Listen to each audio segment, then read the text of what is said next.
Hi. How are Hello, you? hello. It's great to be here with you. I'm so excited about this upcoming show. I can't even tell you. Oh, awesome.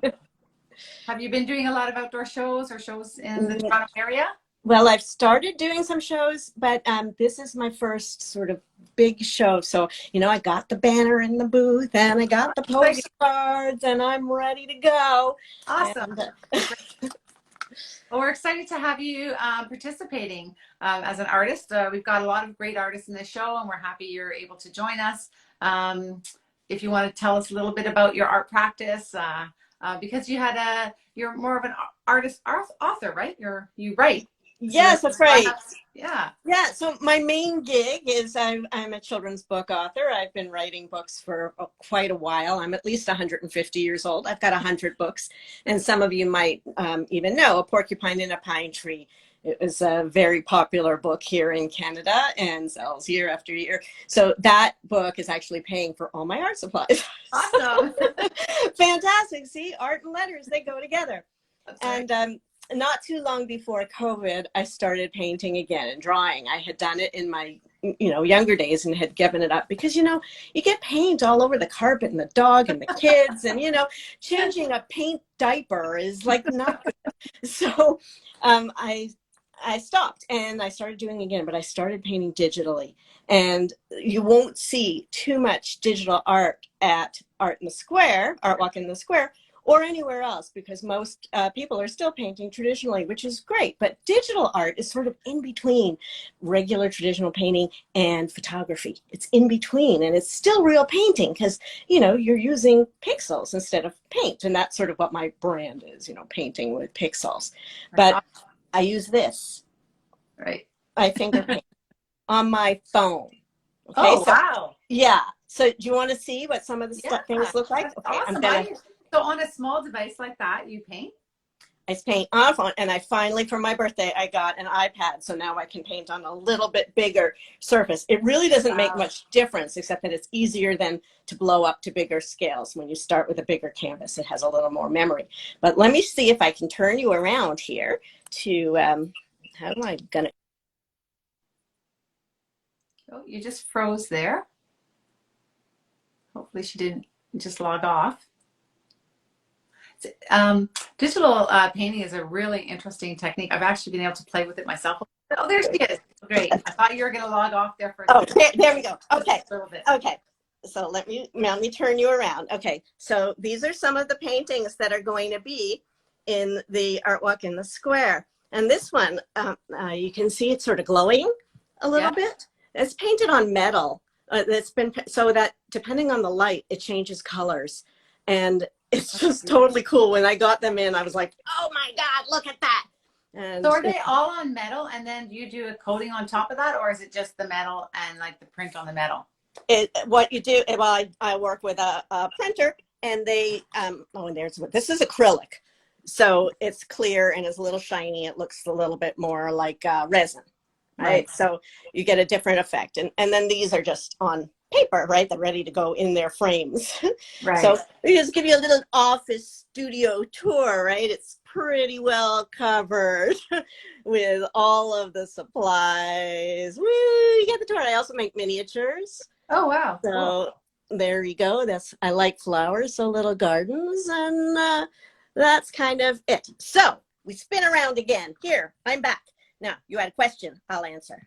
Oh, well, I was just wondering a little bit about the materials that you use. So it's printed on metal. Then some of them have coatings on and some don't. I guess like an acrylic resin or something like that to either make the colors pop further or no, you just put. No. So this is what's so cool. I mean, if Leonardo da Vinci or Andy Warhol were alive now, they would be all over digital art because you can do so many different things.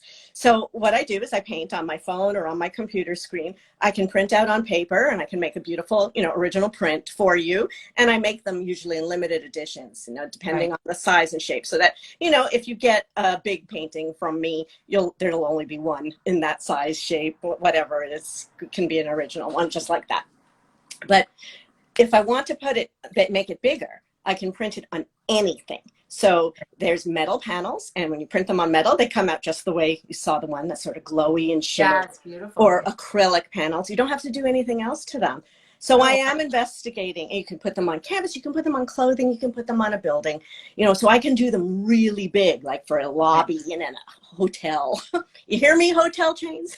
well, that would be awesome. Like from a design perspective, I guess it's almost like you could almost treat it as wallpaper. Somebody could, from a design perspective, if they wanted to. I've seen artists do digital work and make almost wallpaper out of it.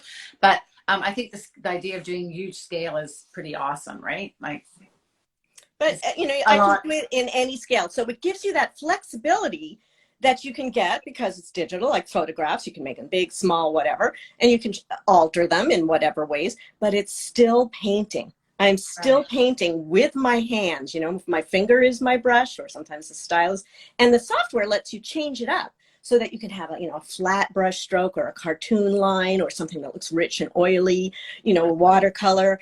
And I mix them all together and then do layers and layers and layers, and to get this sort of different effect. So it's Right. fun as anything. And if you're obsessive compulsive, watch out, don't do it.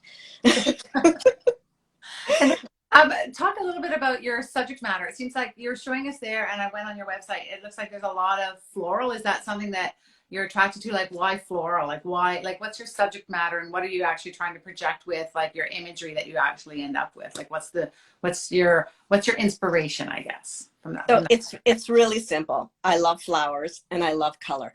If you know me, people call me, oh, if you see the pink, that must be Helaine. And if I were a pirate, my name would be Lady Pink. That's my pirate name. And I just love color. The more, the better. So I love and flowers. I love gardens. I love their smell. I love everything. So Right. especially during COVID, when we were locked down, what did I paint? I painted what was in front of me. We have a lovely garden. So I painted flowers, and I love them. So that's it. But what I'm trying to convey is really just joy, right? That's it. It's plain and simple. Matisse said art should be as comfortable as an armchair. His point of view was that, if you're going to live with art in your house, it should be something pleasing to your eye, and that's sort of comforting and lovely. And other people paint messages or political things. That's not what I want to paint in me, because especially during COVID, I'm like, just comfort, please. Something pretty, something soothing to the eye and pleasing to the smell, as the Wicked Witch of the West would say.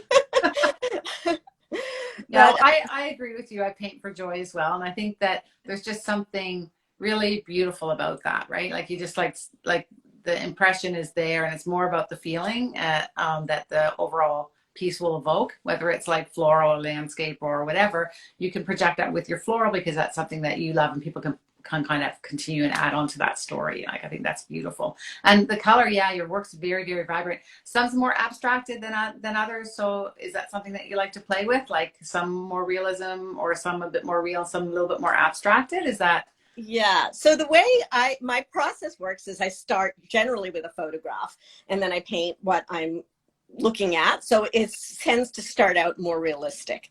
But my right? feeling has always been, why am I going to paint something that looks like a photograph? I have a photograph. I don't need to do that.